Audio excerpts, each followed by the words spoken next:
Hello, it's your favorite president, Donald J. Trump.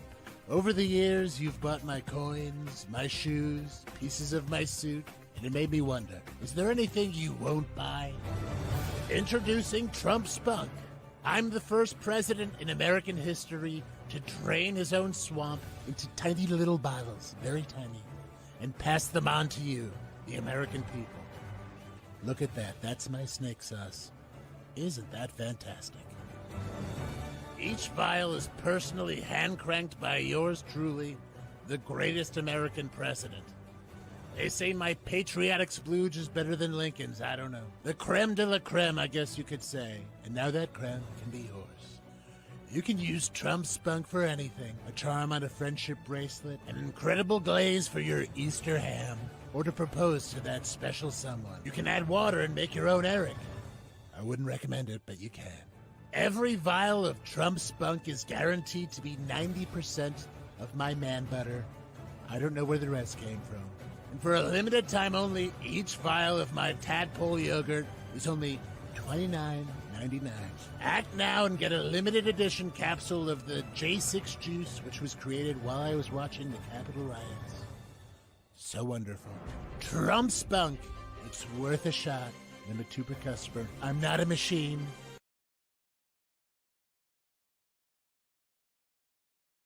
This is Black News.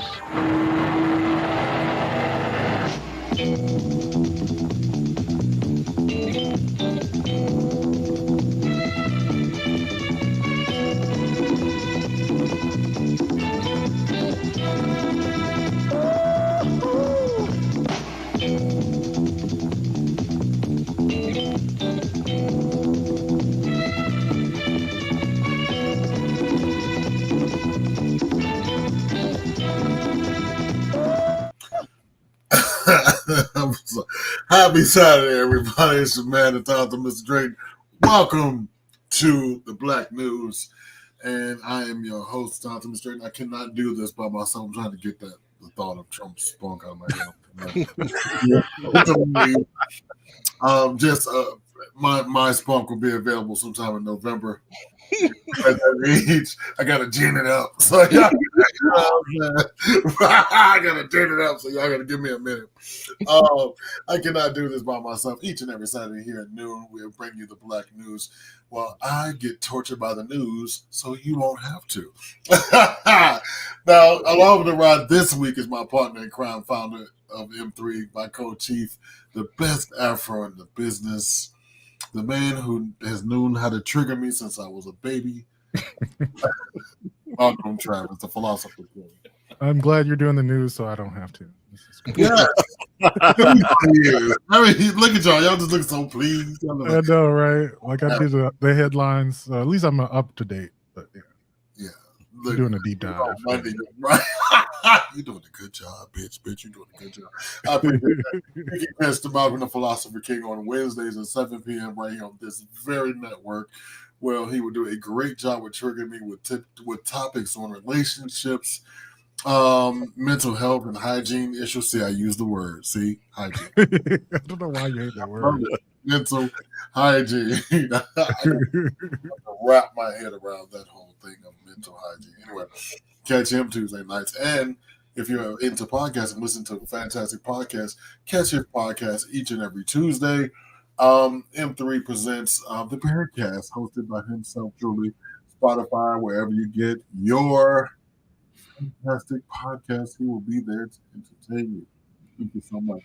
Now, over in Tijuana, in a bunker 6 feet below the sea, with a cat, my man, the producer extraordinaire, fantastic host in his own right, my man, America's favorite elder bear, Swag for Life. Hello. I got to do the little pose, the little magic pose. I'm thinking about it. Oh, I love Grease Lightning so much. Brush, get your teeth so clean. You know it, Swag. You know it, Cream Daily. I do know that one. Right, be out here by myself. You can catch Swag for Life on his endeavor on Tuesday nights at 7 p.m. Eastern Standard Time, where M3 presents the Swag Suite, hosted by my man and yours too, Swag for life. Catch him in those TikTok streets, if you will, as well. My favorite Texas antagonist. See, we have two we put Texas on the bottom, bro. State's so big, we have to have it covered by two different people. You know what I'm saying? My favorite antagonist, Daddy extraordinaire, author extraordinaire, Mr. J. Martin Fitzhugh himself. Welcome back, friend. Thank you very much. Always a pleasure. It is always a pleasure. It is always a pleasure. I cannot wait to get your stylings on this week's political news and all the good happenings in the world. Just don't give me no Trump spunk, okay? You can keep that over there. That's for the East Coast. Damn, it was already put you on the mail list, bro. Too late. Christmas is coming. My new Thursday night addiction, my friend, the funny man himself. The I don't know, so many superlatives one wants to give. The cat in the hat today, if you will. There you go. The host of the Diggler Digest, my new Thursday night addiction, 8 p.m. on Thursday nights. My man, Dr. Green Diggler himself. Hello. Right. When you look at somebody and make you laugh, I think it can be a little bit unnerving, but he pops in the room like, oh God, I think about. Go back and watch Thursday night show if you guys are out there on the YouTube after this show is over. Just fucking hilarious. Just him and Swag. Tuesday night we just laughed uncontrollably. So I'm just joining for those tonight. And programming note: this Tuesday, right after Swag's show, we'll be streaming as we did prior. We'll be streaming the vice presidential debate right here, live on M3. Live on M3. Okay, so that'll be 9:00 on Tuesday. We'll start Swag's show at 8 p.m. to give him some time to let us find out what T'Challa's watching and shit his mama said. But after that, we will go right into Crazy White Man. So there you go. That's our new episode of Crazy White Man, Tuesday at 9 p.m. Thank you. All right, let's go ahead and jump into this week's news. Let's go ahead and start. We had some happenings in NYC. Go ahead and run that clip for me. We'll talk about that. Today we are announcing campaign finance, bribery, and conspiracy charges against Eric Adams, the mayor of New York City. As the indictment alleges, Mayor Adams engaged in a long-running conspiracy in which he solicited and knowingly accepted illegal campaign contributions from foreign donors and corporations. As we allege, Mayor Adams took these contributions even though he knew they were illegal, and even though he knew these contributions were attempts by a Turkish government official and Turkish businessmen to buy influence with him. We also allege that the mayor sought and accepted well over $100,000 in luxury travel benefits from some of the same foreign actors who arranged many of the illegal campaign contributions.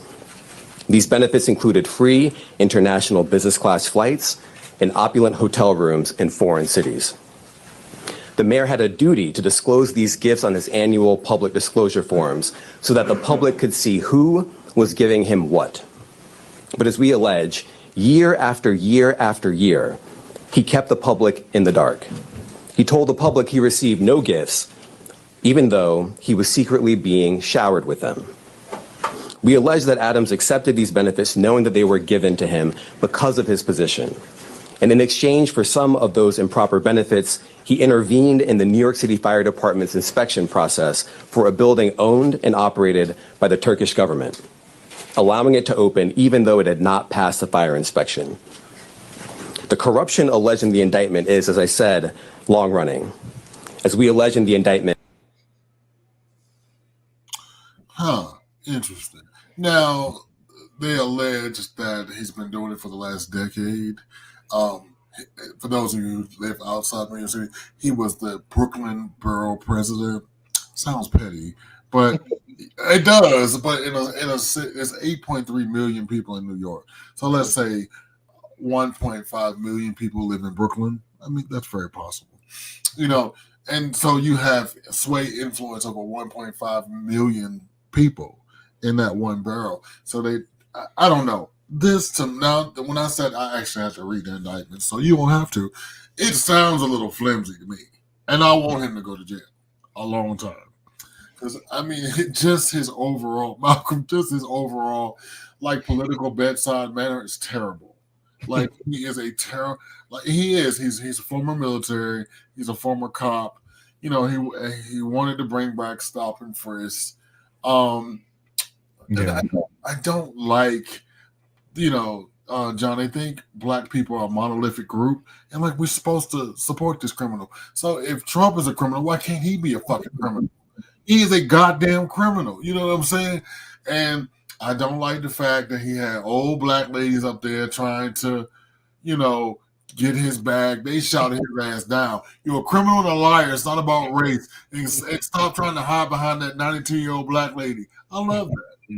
Well, the funny thing about it is that I don't know much about, you know, New York politics, but you know, during his election, these allegations were under investigation, even during the campaign. And so, like you were saying, they go back like 10 years or something. And the basic gist of it was that there's a lot of inefficiencies in, you know, New York regulations. And if you paid them enough money, you know, you got your shit fast tracked. I mean, that's just the basis of it. And I think the allegations that he's being charged for are just like a fraction of the ones that he's actually guilty of. Just the ones that they have text messages going back and forth. Like that's the part that's funny to me. It's like his aides, you know, negotiating the cost of the kickbacks. Well, so all the details on it. It's crazy. According to the indictment, like there was I don't know. They gonna have a hard one to make this stick. Oh no, it's really straightforward. Like, well, like, because here's the money, here's the payment, here's what you're gonna get. You know, it was like because they got their phones and the text messages from the carrier. Let me tell you what they pleaded in court. When you have a Supreme Court that does the same thing and don't nothing happen, you have a leg to stand on. Because their rebut was when he went in for sentencing, their rebut was not guilty. You know, hey, I ain't know. You know what I'm saying? So we'll watch this space. We'll see. Now, I mean, yeah, you're right. Like, there's corruption within the judiciary, but I'm just saying, like, evidentiary wise, there's no daylight. It's very. So, you know, speaking of that, real quick before I go to the rest of you guys' opinion, which kind of I hate when like local stories turn national because nobody lives in New York City, but who lives in New York City? So this is like you're like, and do I really care? But the thing is, the people always tend to take the granular information of New York and make it national because it's, you know, the biggest city, one of the biggest cities in the nation. So the way New York goes, so goes the rest of our politics. And, you know, Cream, what I can't stand is as our sway back as lily-livered as governor, Kathy Holcomb, with Miss Man herself, she can remove him and replace him, but she won't because she's scared of black people. And rightfully, you say it's like that black people in New York are a huge chunk of the voting, you know what I mean, of the voting bloc. They sway a lot of power. So it is so unfair that he went and ginned up black support because at first he didn't have it. I ain't vote for his ass. I voted. But is it smart on her part to, as they say in Big Brother, not get any blood on your hands and let the law do it? You know it's coming. You know, it just takes a little bit longer. That's what she's doing. Unfortunately, that's what she's doing. So Swag, you have living formerly in North Carolina. You have some experience with politicians. You know, you just escaped from over there. What is your because for me the overall story is, you know, is truly what's good for the goose and it's good for the gander. I think. You know, we have the judiciary not disclosing. We have a former president that's above the law, and now we're going to nail this mayor to the cross for a hotel room and some cash. I don't know. Now, what pisses me off as well, I could take him off my 5 o'clock list, John, is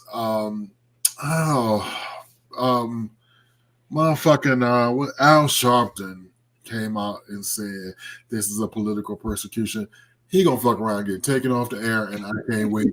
So here's ass splitting verbs on Saturdays and fucking up, sending up agreement and stuff. So, I don't know. I hate that we're all forced to pay attention to New York politics because it's and I hate to say this, but it really all comes down to the fact of people. He's unliked by white people. So all the mayors done this. Fucking De Blasio robbed New York City blind, but people liked him. He had that black wife and them mixed kids, Dante and what's her name, and so he got to do what he wanted. He left office with a high ass approval rating because and he took millions allegedly. Those that don't like him said, "Well, this is what he did." So I don't know. Watch this space. Jay, did you want to weigh in on this? Or? Well, I guess I got a couple things. One on the governor. Mm-hmm. Just listening to the allegations that you shot off. If the biggest thing as far as his official capacity is that he allowed a building to go through without necessarily the fire marshal's thing. Well, I'm sorry, I'm not going to remove a sitting elected person for that. As far as the other stuff, I feel like the government's going to take care of that and bring them to trial. They'll prove whatever they can prove. I don't know as far as New York politics. I never lived there. I've heard stories, but they're just stories. And so I guess it's a place where you get enough people to vote for you, you get enough people to vote for you. And that's kind of our political system. So, yeah, it's kind of set, but it is state. And just to reiterate, the three charges are campaign finance charges, federal public corruption, and wire fraud.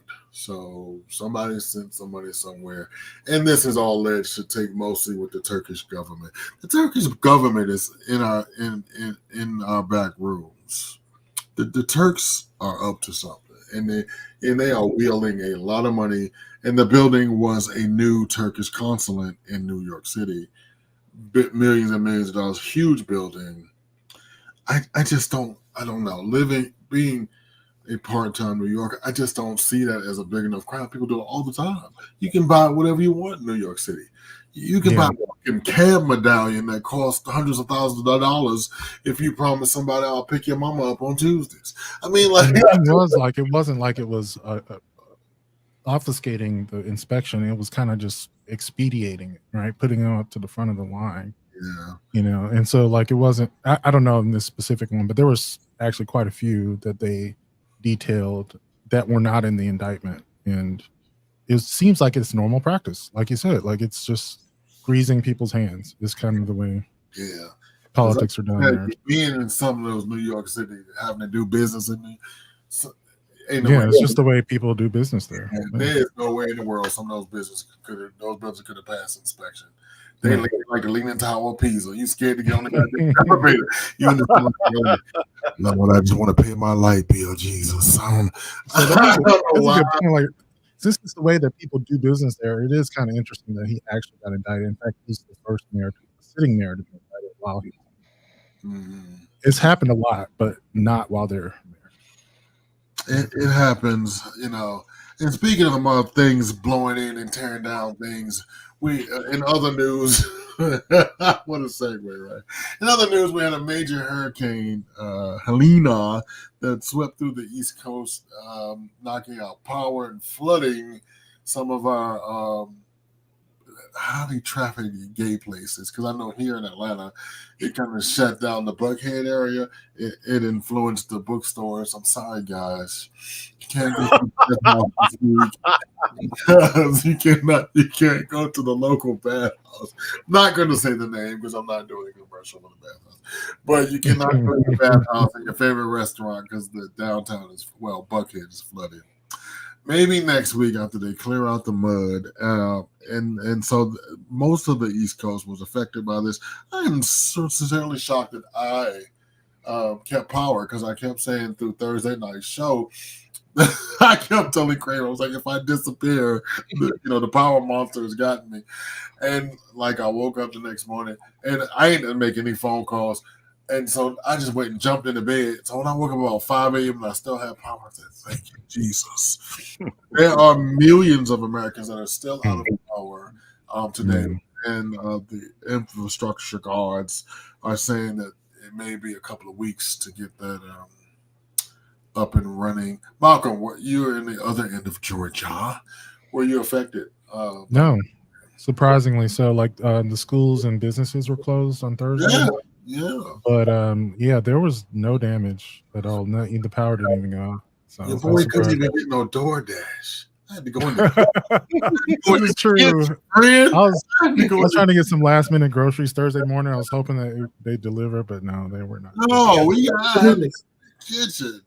Yeah. Damn, this stove is clean. Look at this. I was like, oh, you know. Now, Swag, I do know you were affected, which is shocking because Tijuana is kind of out of the way, and I was like, y'all weren't supposed to be. I think John came through and cut y'all wire. Is that what did John pull the plug? I don't know who did, but yeah, Friday morning, like around 6 o'clock, like boo, everything went out. So I called work and I'm like, I can't log into work today. Ain't got no power. And I sat here in an unpowered house for a good 12 hours or so because it didn't come back until like about 6 o'clock that evening. Wow.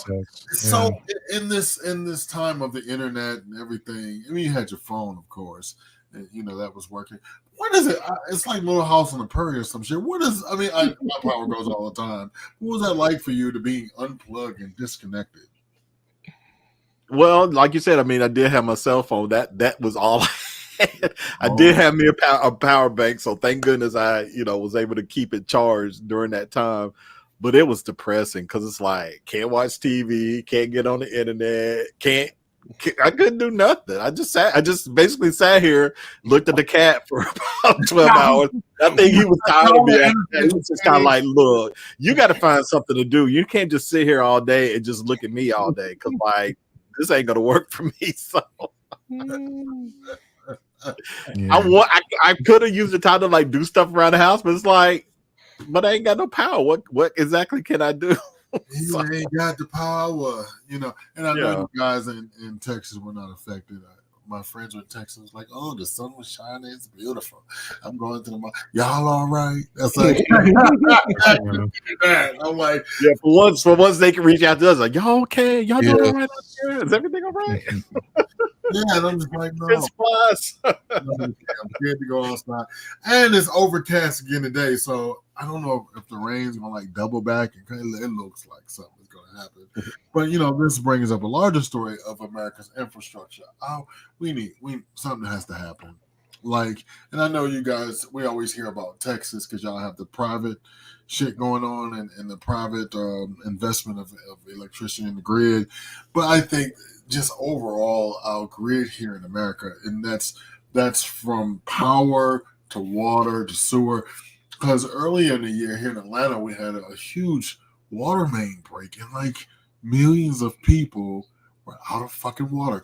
And see, what people don't realize, they think of Atlanta, it's super gay, but 7.9 million people live here, just in the metro Atlanta area. So, motherfucker, when 3 million stanky motherfuckers walking around with no water, you know what I mean? It's already that brings me back to a story we talked about this week of who takes showers and how who had that story? Which one of you guys had that story? I did that one, yeah. You did a story of the frequency of you should shower, which was very shocking to me. So I thought about, I was like, when I was looking at the story, I was like, well, I guess some people don't need it, and then I asked a couple of friends of mine, one of them nasty motherfuckers like, I got a lot of baby wipes. Sometimes I just wipe my balls off and keep going. I was like, you are sleeping with no one. That was actually something that I purchased for storm prep because I was prepping for like 2 days worth of nothing. I was like, download all the movies and books I can get, charge up the power banks and some baby wipes. I really don't have any power banks at all. Yeah. So, and I said, dude, your new name is Sleeps with No One. Because if you just go on a regular basis, you have power and water, and you just go and wipe your balls off.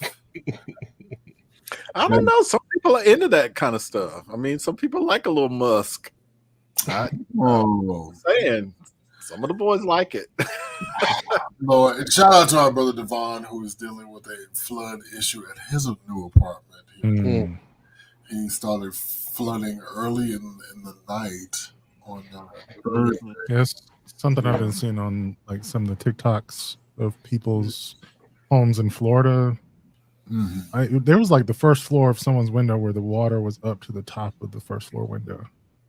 Like that's must have been like 6 feet of water up. Yeah, it's crazy. I'm gonna go ahead and speak for God on this one. I think he hates Florida. That shit looked like it was out of some fucking movie. Yeah, I think the Lord hates Florida. That's what I'm. Yeah. As well he should. As well he should. Why should he, friend? Talk to me about that. I mean, they letting that what's that devil man name run things down there? What's his name? Yeah. And he's the one who makes the announcements too. Like his voice is so. Where's now? That's the thing that gets me, John. Where is his spokesperson? Like anything that has to be said or done through the government, we hear it from him in that little dumbass wife of his. You know, I'm just like, why are they the face of Floridian's government? I don't understand. I think it's just like best practices to have the governor say it himself. I don't know. Not for him. Right.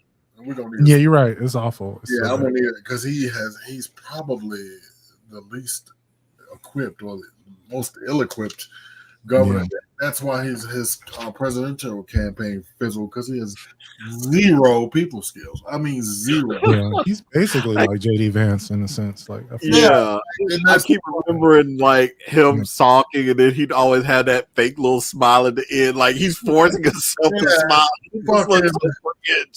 Man, like a Stepford person, like you were telling, billions have died. You know, I mean, like, why? Why are you doing that? Oh, dumbass motherfucker. Anyway. Yeah, it's really bad. I digress. Let's go ahead and make a quick U-turn back up to New York. This week, they had the world leaders met at the UN conference this week, where we hear, real quick before I dive into the overarching stories, the Africa is still having plights of food and genocide and the taking of the land. Sure, what's going on in the Middle East is terrible. What's going on in Gaza is horrible. What's happening in Ukraine is terrible. But it's something about the majority Black nations that, genocide's been going on for years. And I don't mean to get on this soapbox, but what led me to this before we get into the clip of what's happening at the UN and who spoke, what led me to say this is, Uganda is still in a bad way. All those countries are still in a lacking of food, lacking of infrastructure, and we are yelling at the wall about giving Ukraine billions for weapons, and then we stand up in the UN, and I think rightfully so, because we don't want World War III. So I'm not railing against that. We should not help Ukraine, absolutely, because without aid to Ukraine, Putin will march directly into Poland, and then Poland is a protected country, and he'll just march all over Europe from there. So we need to stop him at the door. But I just want to remind that there are still when those kids are out there protesting, you want to talk about something horrific and bad. Let's not forget about the African nations and all those nations on the African diaspora, as my friend Kingdom says, diaspora. Yeah. I think the thing to remind ourselves is that we're not humanitarians when we come to military interventions. It's really about our own self-interest. And no matter how bad it is, like the reason why African nations don't get any attention is because we don't see anything in it for ourselves. I mean, that's just basically what it was. Like even our intervention in HIV/AIDS was understanding that, an epidemic can reach us as well. Like it was our own self-interest that, saw lots of investments in medical infrastructure. But I don't know. Cynical. Bro, that is true. What's your stance on this, J. Martin? As far as the world goes in Africa, I agree with Malcolm, and I think it's rightly so. I don't think the United States government should be everywhere in the world, but we should act in our own interests. And that's kind of way is a reason why Ukraine is important, because Russia got nukes. Same thing with Israel and with Iran. We got a nuclear threat going on.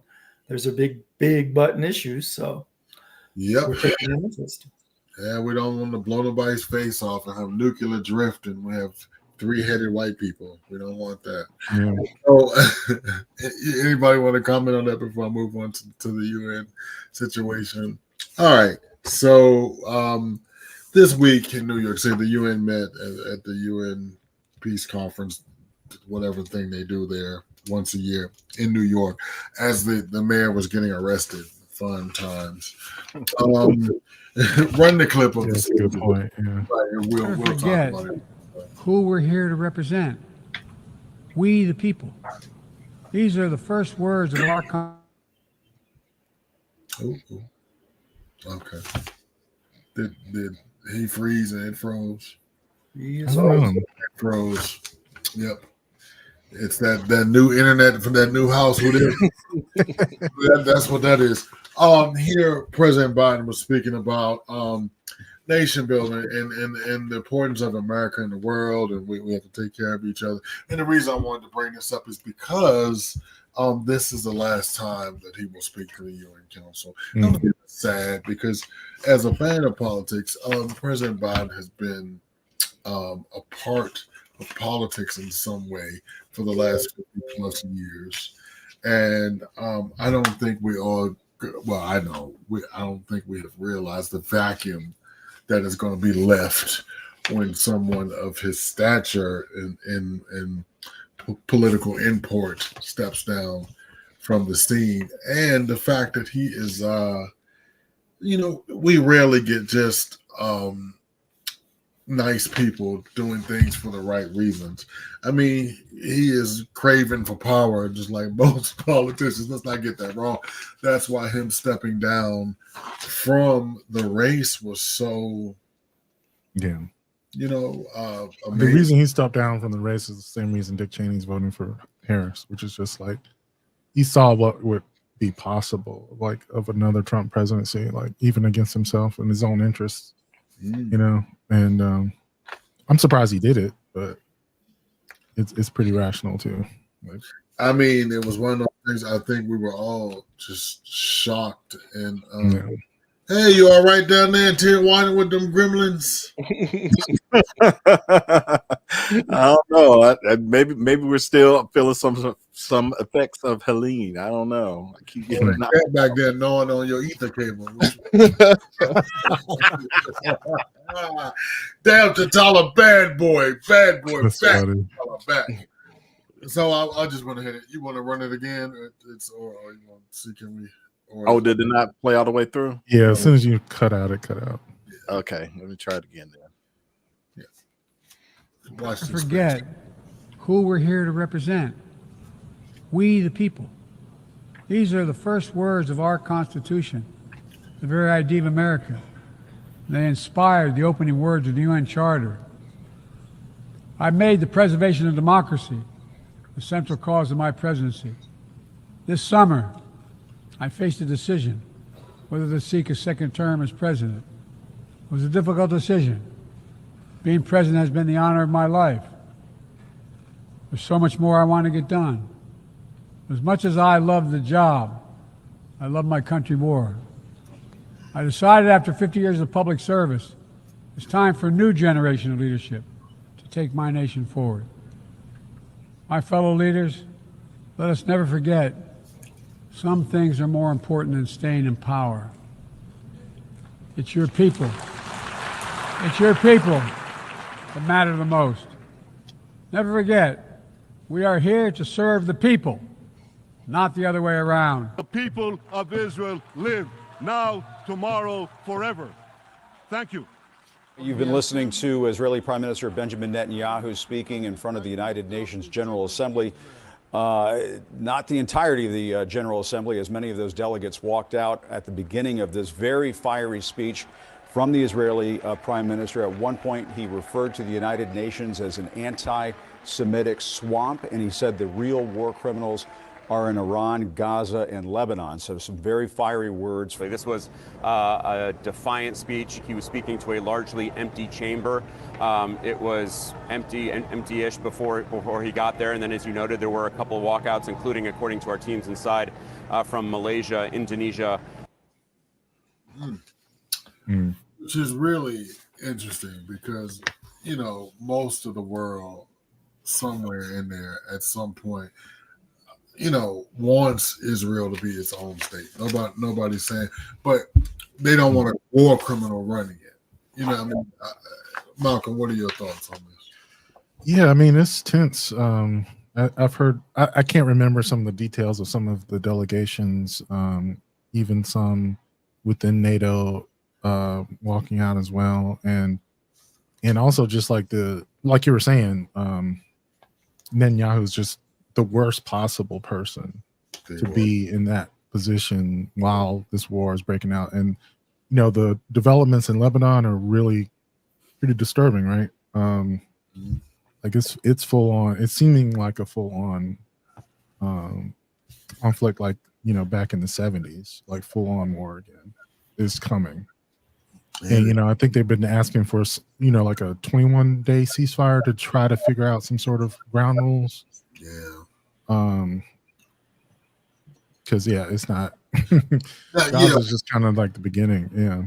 With that said, I mean, and Jay, the reason, and Kareem, the reason that he doesn't want this ceasefire is because it's like the wag your dog thing. This is the thing that's keeping him in power, is conflict. You know, and the fact that I thought that whole beeper and walkie-talkie thing was ingenious, John. The Mossad, I was like, yeah, come on, I spy. I was like, wow. I was just, that was somebody with mad comments. It's very inventive. It took it to a movie level. There's going to be a movie about this just because of that alone. Like, right. We should go ahead and write. Cream, we should go ahead and write that. Just at the I remember that Spy versus Spy. Oh God. Yeah. Yes. like you should never like applaud people losing lives and being injured. You know, I wasn't applauding. I was like, okay, so Israel's pull their dick out, John. They like, okay, we slept one time, but we got you. You know what I'm saying? And what it said, what the Mossad said to everybody is like, we can get you wherever you are. You know, and I think if I was them, I would if I was Hezbollah, I would probably sit down somewhere. Yeah. What are your thoughts? Didn't they take out the leader yesterday? Didn't Israel take out the leader of Hezbollah yesterday? Yep. And they're gonna pick another one, but you know, they probably got some kook online right now. Go ahead, John. From my viewpoint, okay, I think the United States, of course, we're always going to support Israel, but there are ways not to support Netanyahu. And I have a good feeling that when the vice president becomes the president, there's going to be a clear change on that. Yep. Because there are other forces, other venues within the state of Israel that can help get rid of him. And if we publicly support those, that'll either change his behavior or will lead to him being out of office. Yeah. And Kareem, just because Kareem, God bless you for being, bro. I appreciate you because I know you're not a news person, but just to give you a little backstory. He was on his way to being charged criminally when October the 7th happened. October the 7th, some Hezbollah. I don't know who was it. It wasn't Hezbollah. It was who blew up the gate. Yeah. The I can't remember the name of them. Somebody from Gaza. Who the people that run Gaza now? I really should know this. I'm sorry. I can't remember it either. Blew up and they killed a few thousand Israelis. They raped women and stuff. So, but we've later come to find out that the Israelis were paying through a intermediary. They were paying the terrorist group to maintain a presence, and because they were propping up Netanyahu. So, the dog caught the car, or the dog caught his tail, is what's widely known. And so, throughout Gaza, what you see these kids protesting about, the Palestinians, and so what you see them protesting about is the death of people saying, well, Israel has, on one side, Israel has the right to defend themselves, and the other side, it's what about the Palestinians? Because at one time, they were an elected group, and then they just kind of overstayed their welcome. So now they just are a menace. But Netanyahu propped up the menace for all these years.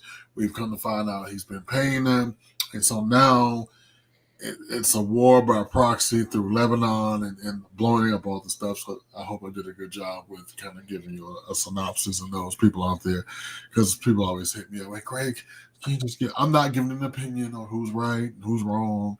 Those are just the facts from October 7th. That's Hamas. I remember now. Yeah, thank you so much. I'm a brain fart. And let's be clear, since 1947, when Israel was given a state by basically the UK, gave them Israel. And there have been conflicts. And it didn't start with Golda Meir in the 70s. It was way before that. Because the overall arching problem is the Christians have a Jesus was born over here, but the Jews, and the Muslims, Muhammad did this over here. So all of them look at this one piece of land as holy land, and whatever version of the Bible that you follow, they think their version has happened there, and they have a right to be there. So that's it stems way back from Bible times. In this part of the Middle East they've been fighting over this patch. I don't know, it's the size of New Jersey, maybe, for centuries. I mean, and it's not going to stop with our lifetime. It's going to, some people, they're going to be raised to hate Jews, and Jews are going to be raised to hate Muslims, and it's going to, and you get crazy yahoos that form terrorist organizations, and they do things, and I remember in the 80s, this kind of fell over. Remember, Jay, it fell over into Ireland with the PLO. And like the PLO was just a menace. Like they would blow up buildings and buses. And so the thing that we have to be careful with, and the reason I wanted to kind of shoot off with this, then we have to be careful here in America with political violence and the MAGA movement. People in what their God-given right to believe, whatever they want, we have to be careful not to get entrenched and not to become crazy and fanatical about what our beliefs are. And it's all good and fine to believe that, President Harris and Tim Walz will save us or that's our candidate, but we should not be willing to kill or maim or hurt our fellow countrymen for that reason. And this is the problem that we have with that. So I always tell people, vote your conscience, learn the issues, if please, before you go out and vote or do anything crazy. Go ahead.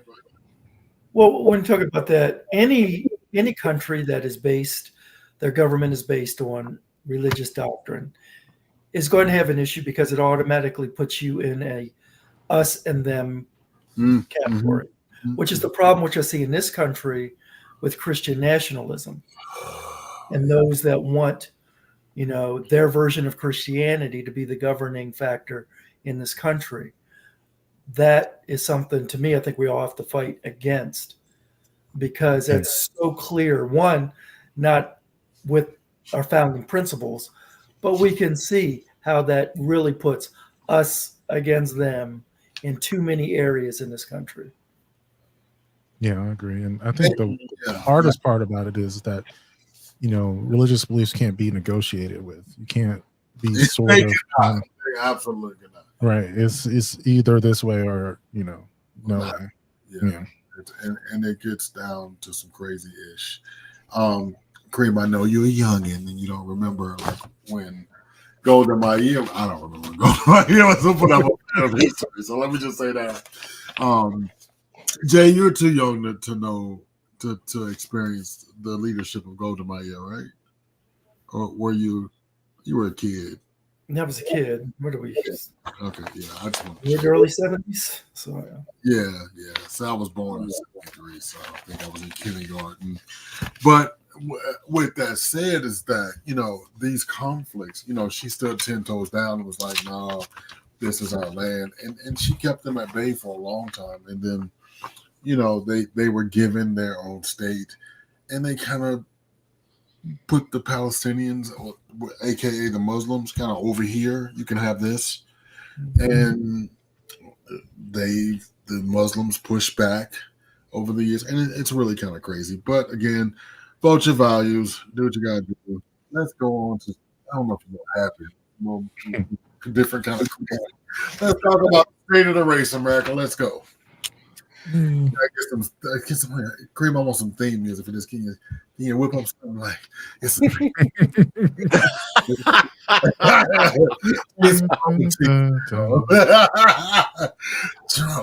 it's him, her thing. I want that. So if you don't tune in for any other reason, Thursday night, just tune in for the theme music and go home. Well, stick around for the whole show. But he's like, "How you doing today, Greg?" I'm like, "I'm great. Can you replay the theme music? I love it. It's the best club music I've heard in years. Very talented, Dr. Cream Bigler over there. Let's talk about the polls that were presented this week. Go ahead and put some of those numbers up and let's the general election Bloomberg News in the Morning Consult, which is kind of a right leaning. They kind of take things from a right center perspective. Now, don't believe none of this shit.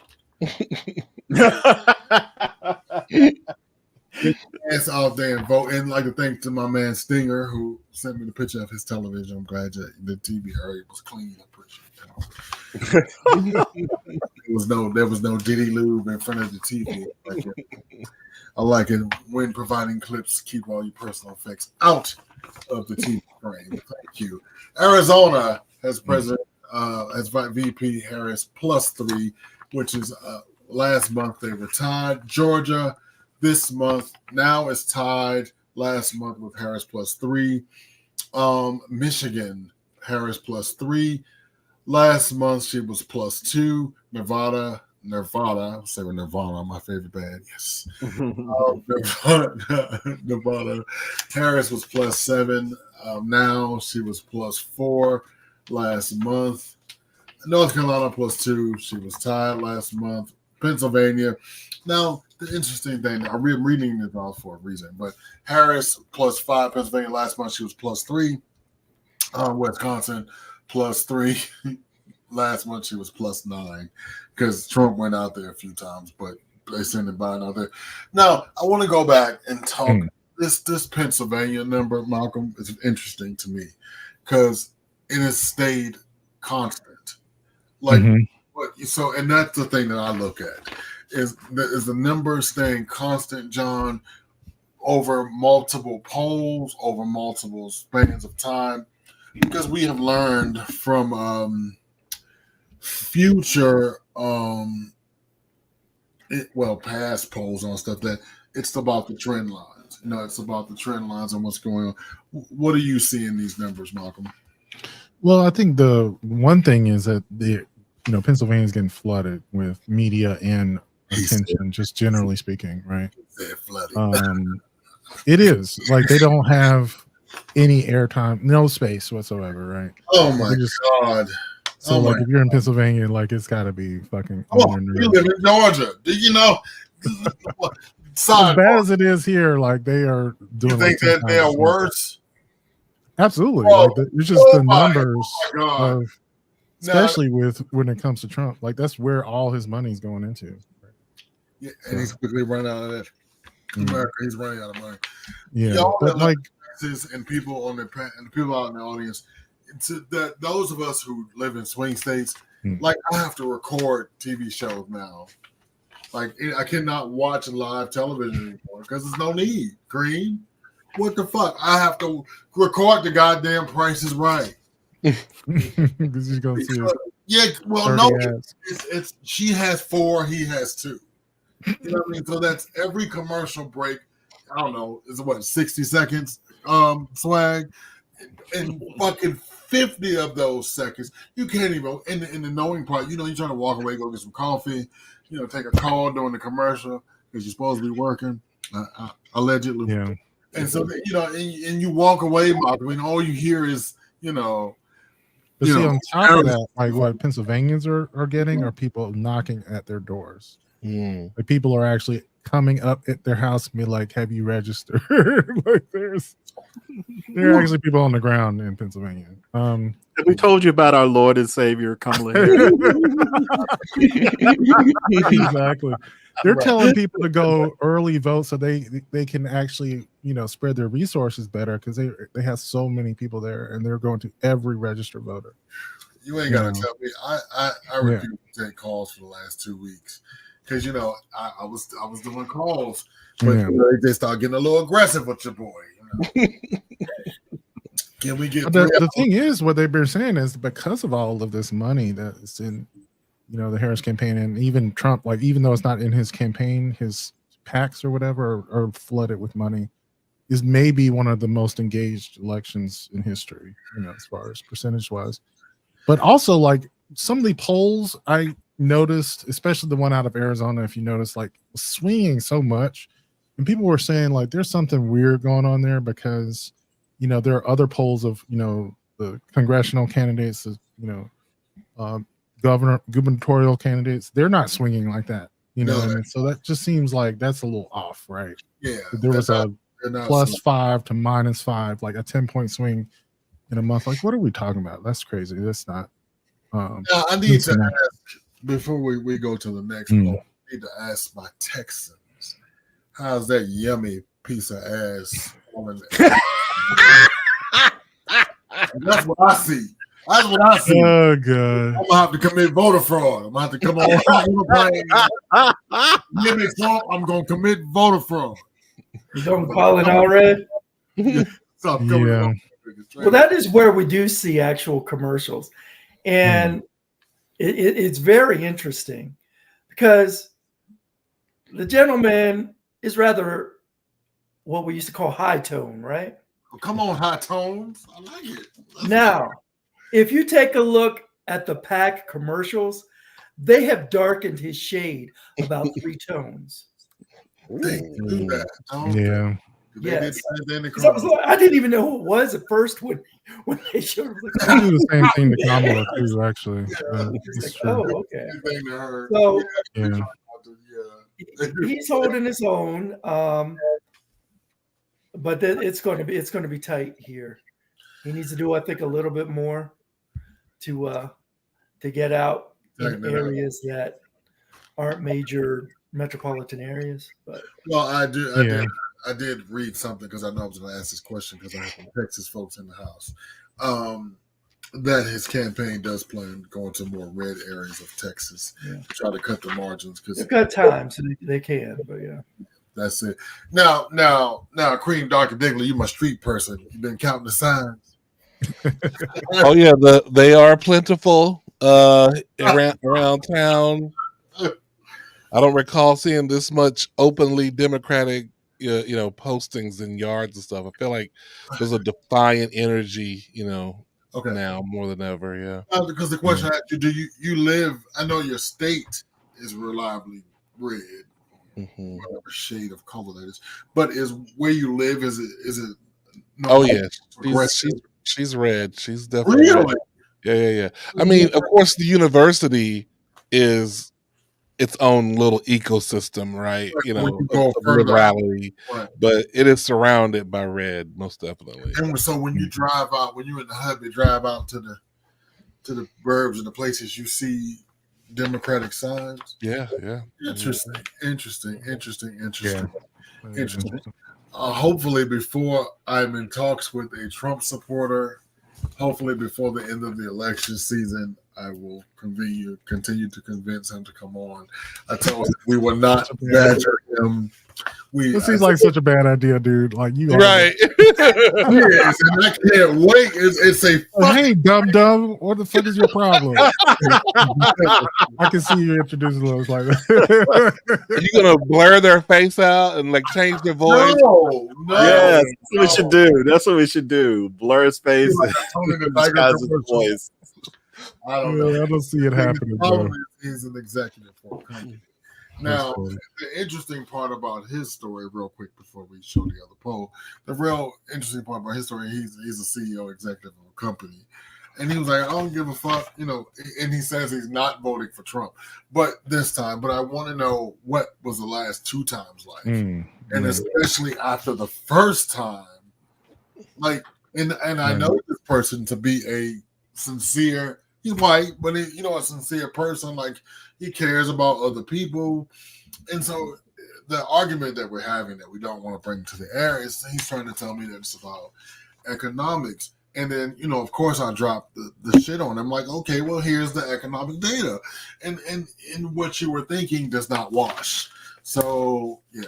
So hopefully. Yeah, I think that's what it really comes down to. And the truth is, that's not a uniquely Republican thing, because I remember talking to one of those cynical liberals who saw like Kamala's economic plan and then talk about, subsidies for homeowners and for families and for businesses. It's like, I ain't got a house, a family, or a business. Where's my check? Just public service. Yeah, won't be getting another freebie, right? Yeah, exactly. So we're saying like the idea is that you stimulate the economy, especially with that business one, right? Like you're giving like $5,000 to subsidize actual employees for businesses. That means you should get better pay. Well, it's 50 businesses, right? Sensibly, right? While Malcolm is talking, while we're talking, Swag, you put the other poll up. I'm gonna go ahead. So, but yeah, it's 50,000 for first. I thought we had the other poll. I'm sorry. I ain't doing my job. My bad. No, I'm just saying people are selfish. It's just what it is. Like we say we care about people, but then it's really about us. So. It's always about us. It is. Right. It's always about our own bottom line. Again, real quick, a programming note. Tuesday, 8 p.m. Catch the Swag Suite hosted by your man Swag for Life, and at 9, because I need support humans. I need action support humans through these things. I learned back in June that I needed a cream digger close to me, albeit digital, doing these debates. When he told me it was gonna be all right, friend, and it was all right. It was all right. And the last one we had a big fun. We just couldn't believe it was going down like that. That somebody let Trump get on stage and like go through this. Like I would have fired everybody. Like that is just malfeasance as a campaign. So Tuesday, October the 1st, Tuesday night, and like tons of you guys tuned in like by the drove. So we appreciate it. I'm glad you think it's fun. I'm just thinking I'm prepared to be mad at JD though. Like he's gonna say some shit. Oh, of course. He is. It's gonna piss me off so much. Oh, the poll that I put, that was it. The poll that I put, he's at a negative 13. Yeah, it's like one of the worst candidates ever. Even worse than Sarah Palin, right? Like people thought Sarah Palin was the worst. How can you be worse than Sarah Palin? That is bad. It's really bad. I still use Sarah Palin jokes to this day. Do you? Just last week, somebody said something about one of my faculty did something. I said, what is his Sarah Palin ass doing going rogue? And they just fell out laughing. And I was like, I don't even know if they knew what the hell I was talking about. Oh my God. I forgot all about That's pretty good. I forgot about going rogue. Oh God. Yeah. What the fuck is happening over here? Listen, I have no idea, but he's terribly unpopular and it's getting worse. Breaking news on that point is there was some text messages released as early as February 2020. Right. Well, he states that Trump's presidency was the reason that he wanted to be the VP, but there are text messages that just surfaced as early as February 2020. He called his master's presidency a disaster. So we'll see how that goes. Watch this space, America. It's going to go down. In other election news, Vice President Harris sat down with MSNBC's own economic guru herself, Steph. I love her. She's great. Sat down with her for I don't know. It wasn't softball. I don't know. I like it. She actually asked her some questions. The McDonald's thing got on my nerves, but she, asked her the what, when, whys, and how. Did anybody catch the interview? I didn't catch the interview, but it definitely made waves. Like there were summaries. Like it made good, positive news. I guess it was I didn't see it though. Yeah, it did. John? Well, so I saw most of it. It wasn't live, but I saw most of it. And this is the one thing that came out to me as people have been talking about it is an interview with the press does not have to be adversarial as long as the person interviewing gives you answers to what you're talking about. Of course, they're always, if they're politicians, are going to want to frame it in a certain way. But she answered the questions that she was given. So, and completely and coherently, America. Yes.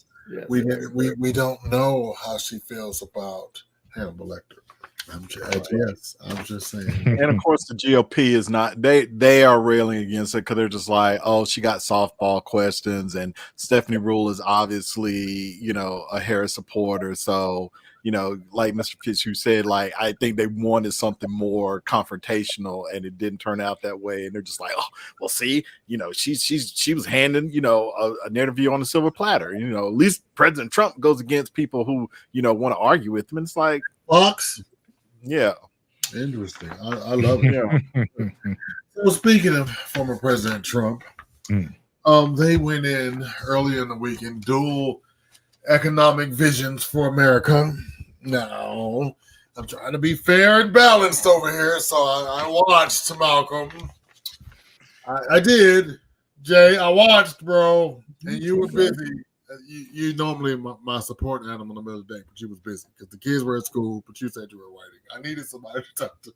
You were busy too. Right. And I couldn't get it. Seriously, like I said, Greg, you are not going to go in hating this man. You're going to go in and listen because he might have something to say. You know what I'm saying? I have to think about it like that because I don't, I don't want to be like, because Kamala's not perfect. She's a Manchurian candidate, yes. But do I agree with everything? I do not. And we'll talk about that later. But and we don't have to be monolithic in our thoughts and about our candidates. We can, deter. But if you have a candidate that's mostly, you got a 90% bitch, go with that. So, you know what I mean? Go with that. Go with 90%. Go with 80%. Don't go with, I don't know what he meant by that. If you are unclear. So the dueling economic visions of America, I don't even know what he said. I can't tell you one grain of he went somewhere trying to explain tariffs. Well, let me go ahead and tell y'all what tariffs do. Tariffs put an undue burden on the country that is receiving the goods. You understand what I'm saying? That means you and I. So if he puts a tariff on anything Chinese, for anything that's incoming, guess what? Guess who's going to have to pay that cost of the extra cost? Because the person, the country or the company's not going to stop selling it to us. They're just going to make us pay the price. And it's going to, those Hondas that you love and those Toyotas that you all drive and cutting bitches off in traffic, the prices are going to, we're talking 30 to 40% on a car that's already $29,000. We're going to walk it, baby. We're going to be walking, and we are, so, and let's bring it to gas. So, a tariff on gas, OPEC still exists. So that's, we get some, we do a lot of fracking or oiling here in America, but it's not enough for 360 million motherfuckers. And we all are Americans. We don't want to get on the subway. We want to get on the bus. We want to get in our car and listen to Beyonce.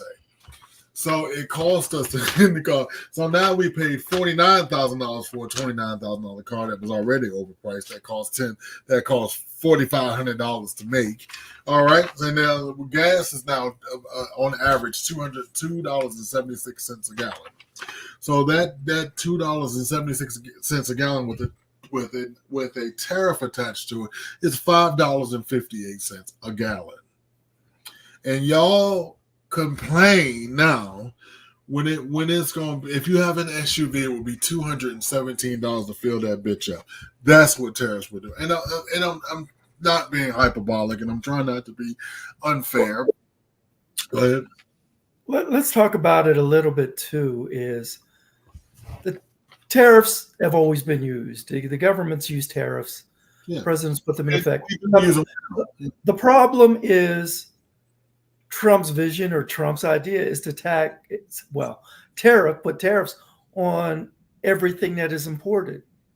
Everything. That's what the issue is. If you're not targeting them to support businesses or industries that the United States wants to compete in, then you're just giving everyone a tax and you're not helping any particular industry. What the Biden and presumably the Harris was, yes, that will be one item in their arsenal to help U.S. economy, but they're not going to just shoot all their bullets at once. It's not going to be the first thing we go to. Yeah. Well, like I said, there's some that are in effect now. I'm sure they'll continue.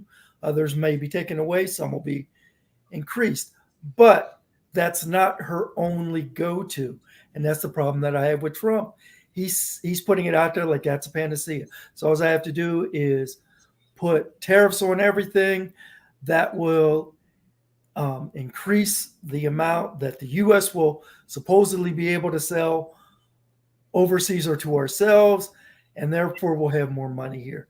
And that's just not an understanding of the way tariffs actually affect, as you mentioned earlier, the countries that implement them. The only problem with that, and everything he says is absolutely accurate. I think a lot of times you can see tariffs as a way of protecting industries within the United States where maybe a foreign, company or foreign entity is subsidizing, certain types of products to the point of trying to put our businesses out of business, right? Or to challenge our industries. So it's almost like a protective way of, and using diplomacy as well. So yes, we use them and they can be useful. Obviously, like every single economist who's reviewed his plan on tariffs says zero. It's rare that you get 100%, unanimity on like an opinion, but 100% of economic, analysts say this is a bad idea. Yeah. But the problem is the people who vote. That's not true. The majority of people are actually in favor of these tariffs, which is so dumb. But that means that we have to educate people on them, because what people are in favor of is the idea of manufacturing within the United States, the idea of protecting American jobs. And so when people talk about tariffs, they think that these things are going to do those things when it's not. And I think that was where the brilliance of, Harris calling it the Trump sales tax. Like people kind of get that, sales tax bad. So that was good reframing, because people are still on board, unfortunately, with the tariff. Well, speaking of that, that's funny you said that. I have here one of several polls indicate that she cut his lead on the economy. Yes. He's been leading on that a lot. Her reframing is helping. Yeah, her reframing is helping. So also, so speaking of that, they both met with President Zelensky of Ukraine, and it was BS. So President Biden gave him $600 billion. Vice President Harris reiterated our support for the Ukraine and the sovereignty of Ukraine itself, and I think they're going to give them access to short-range and long-range missiles and javelins and all that stuff. Now, he also met with Trump after we had a day of, I'm not going to meet with this nigga. Let let Putin do what Putin gonna do and stuff that all of a sudden, we have the same goal of ending the war. That's all I gotta say about that. Take that where it is. We know that Trump's plan for ending the war is ceding to Russia and giving Russia Ukraine, basically. Yeah. Well, he tried to do that same thing he did in Charlotte. There'll be something good for both of you. I'm like, no. When another country invades you, the only good is that they're kicked out completely. So if you're going to say you're going to do something good for both, that means, okay, you get to live and we're going to give the other country part of yours. Right. Cream, I'm going to say something super gay about this meeting. And the super gay thing I have to say about this meeting, bro, I need President Zelensky to bring more than one shirt to the U.S. Those were the same outfit. More than one. Okay, brother, we know you're getting a salary from this aid. It may not be much, and we know you down for the people. You don't want to look overly flashy. I get it. You want to look like a leader. You want to look modern. I get it. Maybe he's like Simon Cowell and he has like 50 of the same shirt. No. I looked close. I seen that nigga lunch on that shirt. I was like, he just put something on there. He ain't even He watch. does that like Mark Zuckerberg thing where he wears the same outfit. Yeah, I get it. Because you want to look like you of the people. I get it. Yeah, secretly he might be wearing Gucci. I don't know. Who knows? But wear a different t-shirt, nigga. Wear a Bugs Bunny t-shirt. Do something. Like just don't do that. So last thing to say to the race, when Trump went home, because he can only do one event a day because he tired. And wait a minute. So I want to talk to y'all about this real quick. Give me 30 seconds. So I'm going to say, why is no one talking about Trump is 80, 78, to be fair, 79 next June, and that Vance would be a heartbeat away from the presidency and is the most unlikable politician in the history of politics? Wouldn't that be a winning strategy? So look, do you want this nigga's hand on the button? Anybody, please. I look for that at the debate. Yeah. It's going to be a question that the moderators will bring up, and I take a look at Walls to make that point. Please. Yeah. And I think they are starting to make that argument, because the thing that they like to say is that he's one of the authors of Project 2025. So it's like, so do you want him to be second in command? And Trump is 78, 79, and he don't live the best life. So exactly, he's not exactly. You really want one of the authors of Project 2025 to maybe be a heartbeat away from the presidency? I don't know. So they are starting to use that strategy a little bit more. I also think, though, that the Democrats really were never trying to lean into ageism the way that Republicans were. Okay. So it's not necessarily the strategy they didn't want to take, I think. Yeah, bro, but they got the bullet on this one. You know what I'm saying? Like, their 80-year-old stepped aside. So now, now we can base it on health rather than age. Yeah. Right. So now, it's about mental acuity. Like, this is clear. Like, oh my. Well, that nigga has never been a Q. Okay, so and it has never mattered to these people. It has never mattered. It has never mattered. He up there, and they still voted that nigga in. Like, they don't care. They don't care. Right. I just don't know. And so I am gonna go ahead and make my official. Malcolm, I'm gonna make my official public pronouncement. I do feel as though she will win. I was a little antsy. I was a little scared, Jay Martin. I was, swag, especially, I will never forget where I was when they made the announcement that Joe dropped out. I was sitting across from Swag at his kitchen table, and I was like, oh! I think for me, that makes me more. We were sitting there, we were eating, and all of a sudden I looked at my phone. I got a notification. I said, Greg, mine just dropped out. And we were both like, damn. Oh my God. I turned ghost white. I was like, what is us gonna do? Green digger? What is us gonna do? Oh my God. Let me bring up one other thing. Sorry. Go ahead. Now, just one other thing I want to say about the vice president that I do think was smart. Yesterday, she went to the U.S.-Mexican border. Yep, I was about to talk about Oh yeah, okay. I thought you were finished. Sorry. But you can do it. But that was a great move, and it's basically for this. Biden was slow, yes, putting in some policies that reduce the numbers, but it's going to be out there for the next couple of days, probably within this next week. Crossings are almost or about the lowest they've been since Trump was in office. Right, exactly. She's got stuff that she wants to do to increase that as well. So just like the economic gap is closed, I see the border thing closing before Election Day as well. Yes. Yeah. So what I was going to say about that, go ahead, Mark. I'm sorry, you had a point. Yeah, no, I was going to, where you were saying about Harris's chances of winning, there were several things. I think the border crossings is one. The other was the economic news. And the third had to do with the polls in North Carolina, like actually putting North Carolina into play as a possibility. Seems like it just improves Harris's likelihood of winning, you know. Thanks, Mark Robinson. I know, right? Because it was kind of sort of in play, but it's kind of really in play now. Yeah. And I think, I mean, if you are talking to my DC people and comment and internally, it's played. It's going to happen. Yeah, they were saying like if Trump loses North Carolina, it's very unlikely for him to win at all. Yeah. So, and they're saying, and so here's the reason why I said that.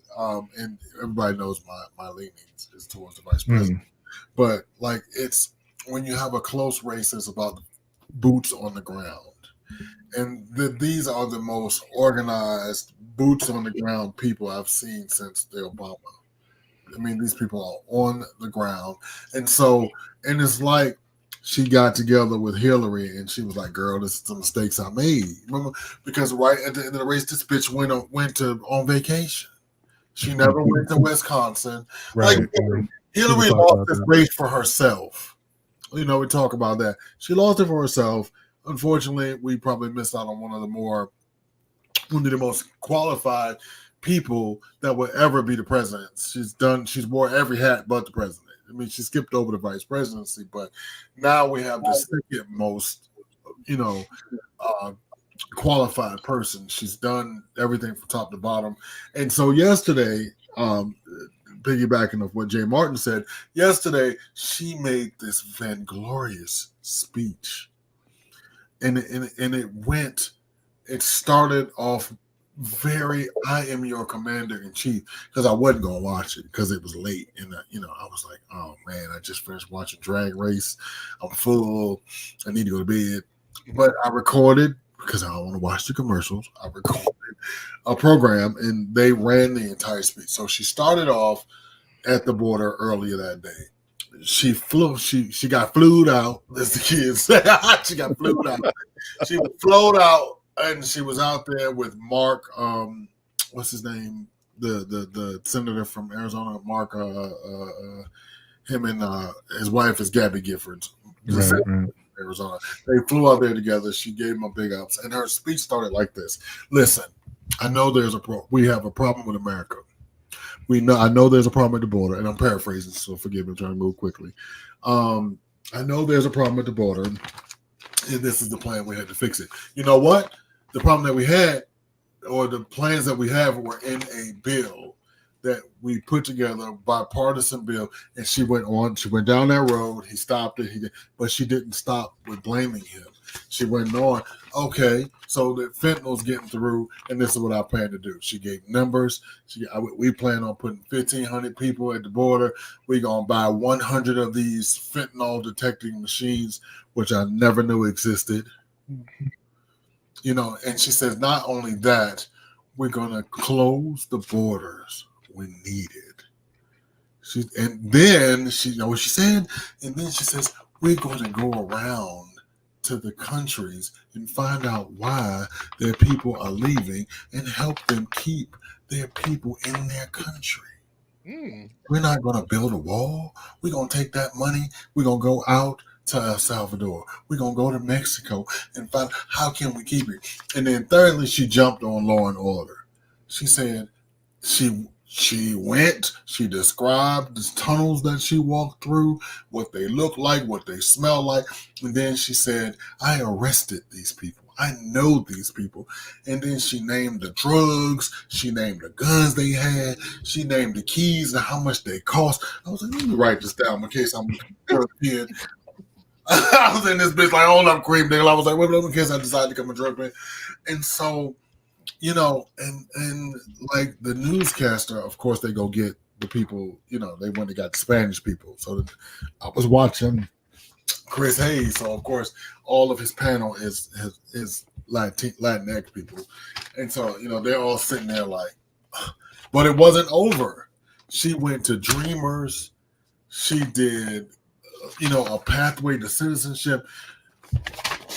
And you know, as a person on the Latinx diaspora, this is something that you never hear.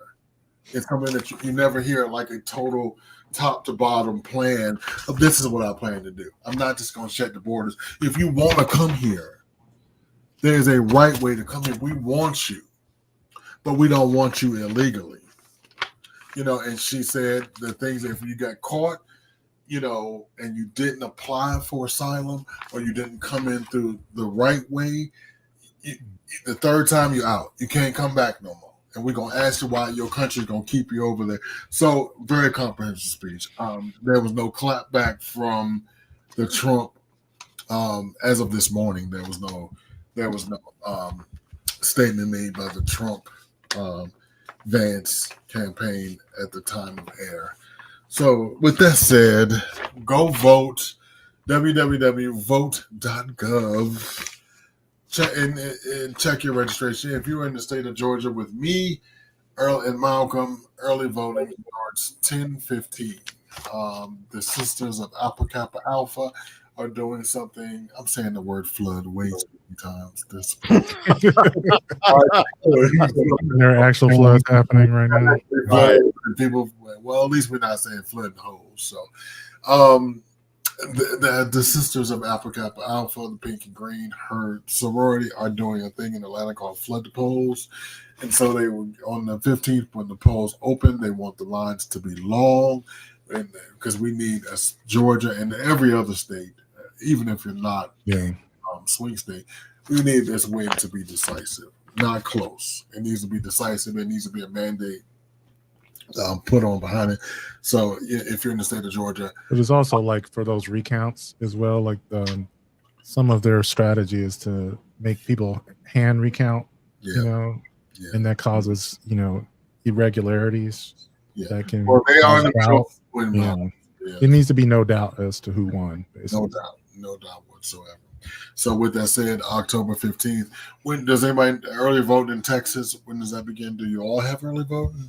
Yeah, we do, but I don't know. I don't know where. It's usually it'll start in October. I want to highlight for Texas, October 7th, the last day to get your registration to register to vote. It can be in person at your registrar's office, your county clerk, or by mail. It has to be postmarked that date. And if you want to get an absentee ballot, that has to be done by the 25th of October to request one. 25th of October. There you go. And again, to answer all those questions, if you are outside of these two states, and we only speak of the states that we know, because that's where we are, please go to vote.gov and it will, have all the information. I know Swag, you're in Tijuana, and the new voting place for you. Congratulations. And Malcolm, you're here with me in Atlanta. Also, you are currently, if you're in Wisconsin, Virginia, it's another one. Pennsylvania started, right?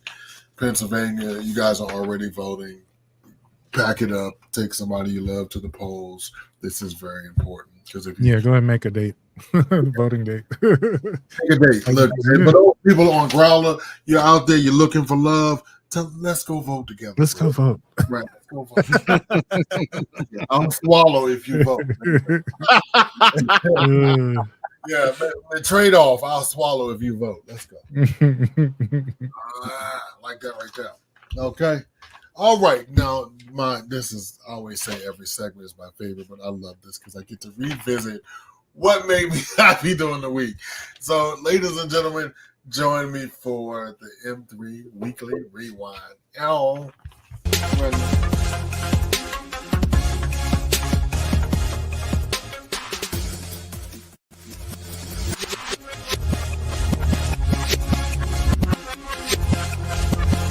As usual, do fuck around and find out. In this clip, I have no idea what show this is, but I've seen this clip 100 times. It's kind of like instant karma in a way. So here it is. Oh, I've seen this. I know you're coming up.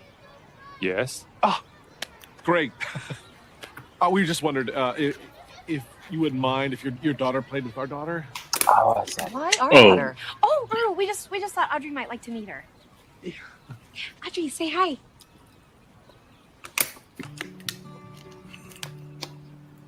You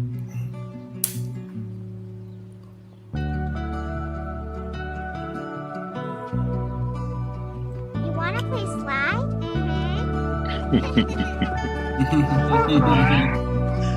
This is a good movie.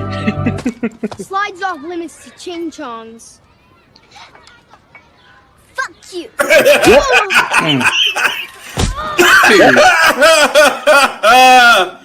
Bro, you shouldn't have been talking shit. And the words of cat.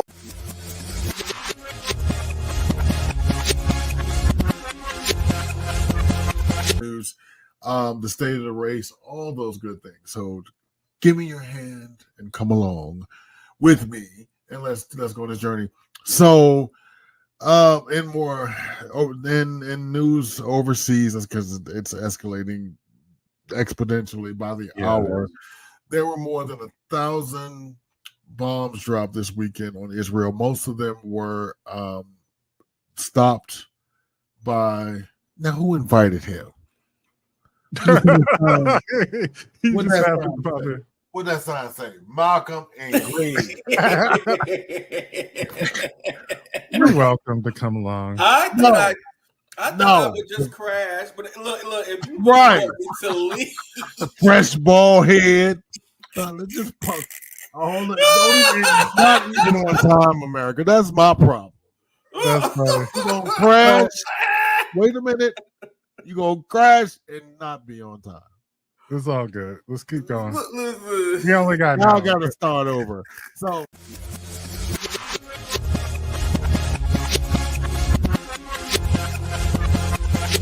If you've ever done this before, or would you do this, or what if you found out somebody did this to you? Yep. Last night. I like that he has this, but I hate electric toothbrushes. Red flag. This is gross and he keeps all this in right next to the sink. Okay, I think this is like a tongue thing. A comb that's like dirty. A brush. Okay. Toenail clipper and eyebrow tweezers. At least they're organized. Old Spice. I don't know how to feel about it. I just What the? It's blue. It smells good. Great. Okay, Tiffany. Alright. This is somebody he hooked up with, and the next day he is raiding this man's bathroom. He is judging him on what's in there and going through his things, just rifling through everything. I'm just like, so but what's funny? Yes, go ahead. This is 100% acceptable. The only problem is he filming it. Right. I mean, honestly, like if you're trying to get to know someone and you're in their space, like why wouldn't you do this? No. But are you getting to know them, or are you just hooking up? That's the question. It don't. As far as I'm concerned, this is me. This is me. All me. Yes, this is me. If I go in your bathroom and I see stiff face towels hanging up, we have a problem.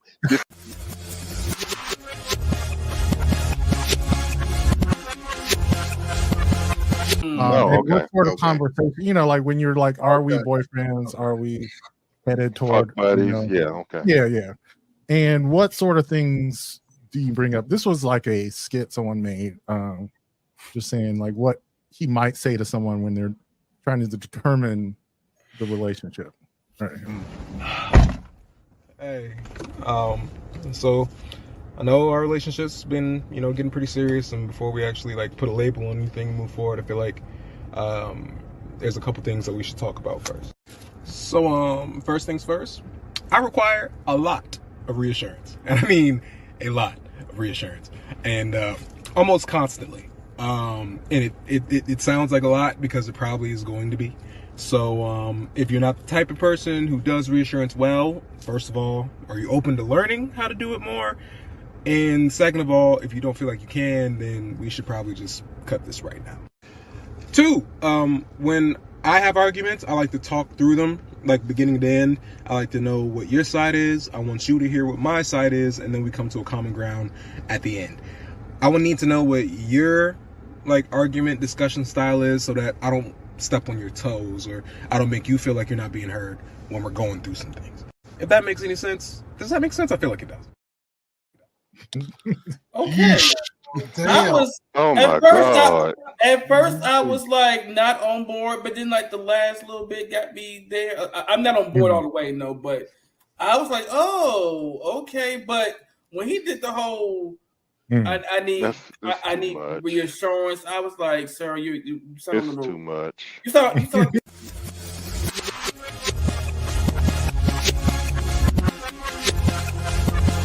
In fact, we're going to start with a little. We're going to start with a little bit of urine. Is what we're going to start with today.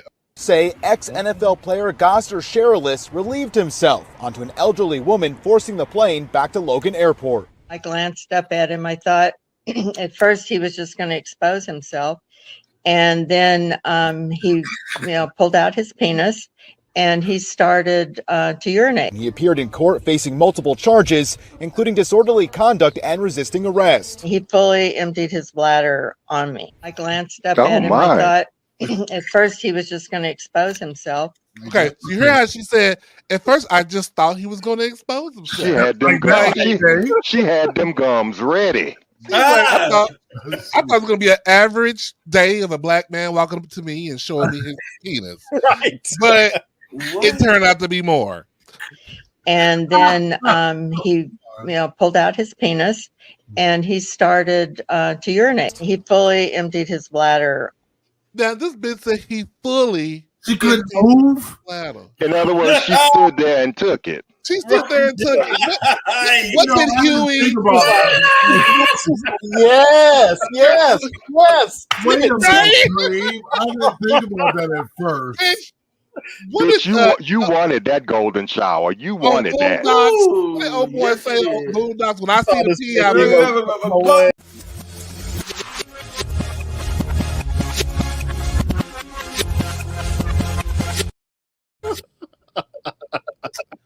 Now, of course, I want to start with P. Chaos.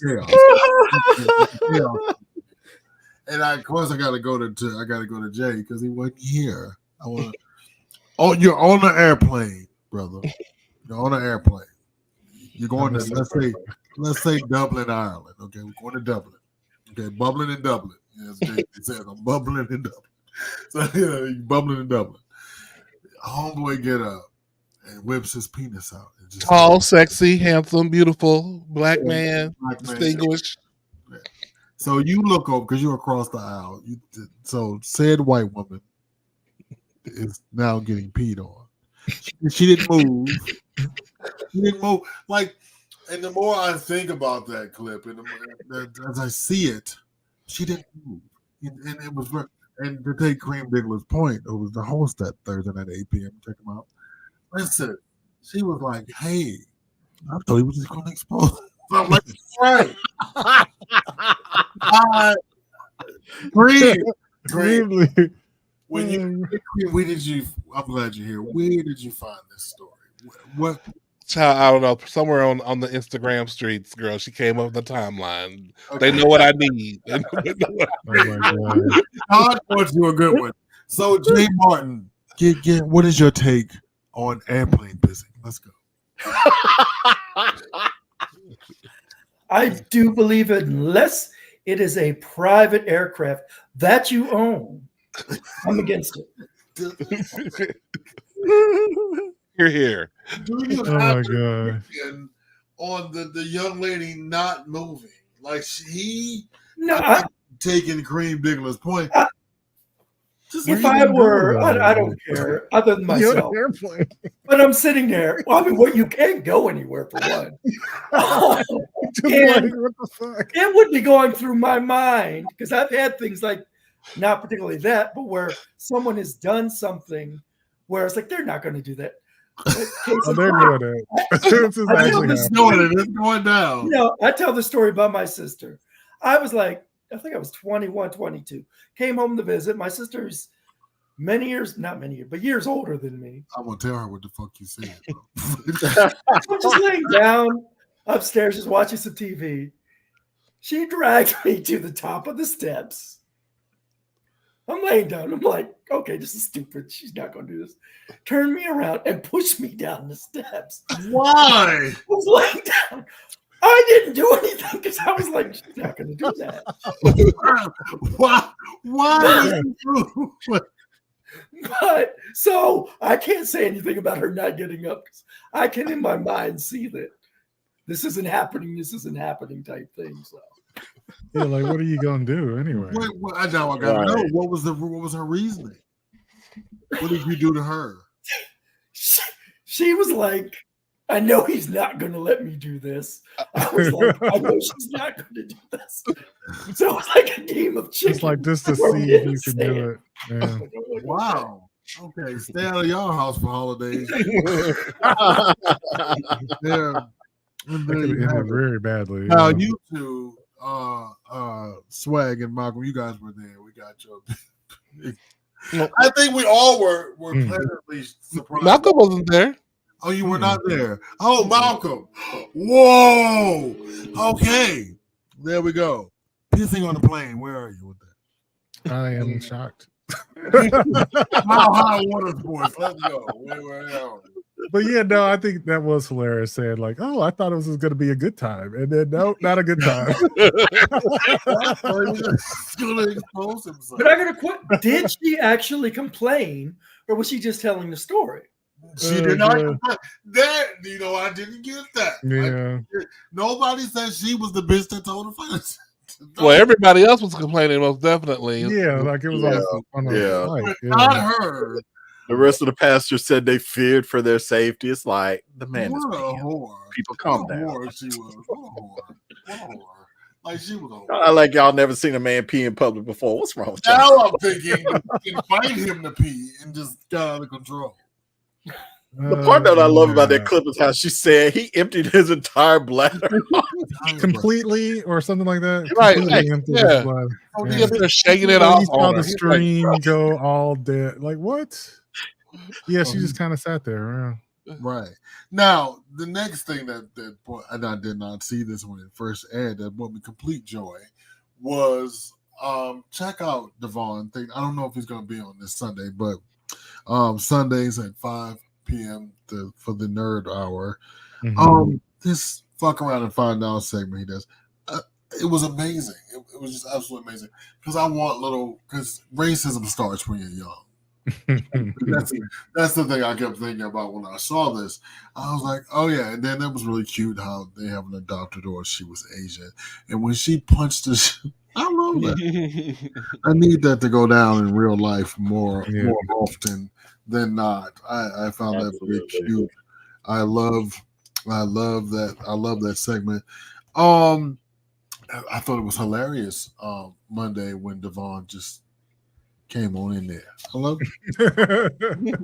I like surprise visits from cute people. I love it. Go with your bad self. That was really one of those things that because he threw me off. I was in my zone. I was talking about serious. I was being a journalist. I was being very, very serious. Now, let's go to Tuesday. My man Swag for Life, the host, if you would, of the Swag Suite presented by M3. Malcolm, everybody was there, but John, on a date, they leave you there for you go to the back. Do you snoop? Do you go through the stuff? Do you snoop? To snoop or not to snoop at a date's house? I think you just see what's out. You don't open up a cabinet. Now, You might get invited to because they might say there's an extra toothbrush in the medicine cabinet. And so if you open it up and you see what's there, you see what's there. Now, what if they say, I got to run to the store and get some milk? I'll be right back. Are you opening drawers then?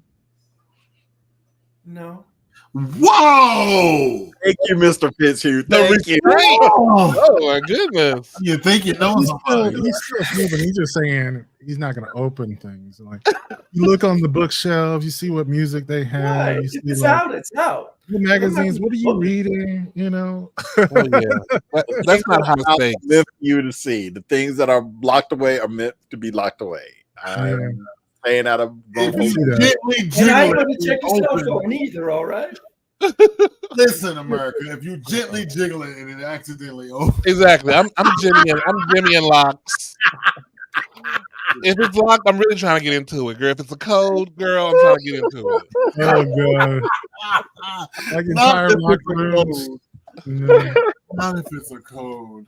We have, before I get to the last one.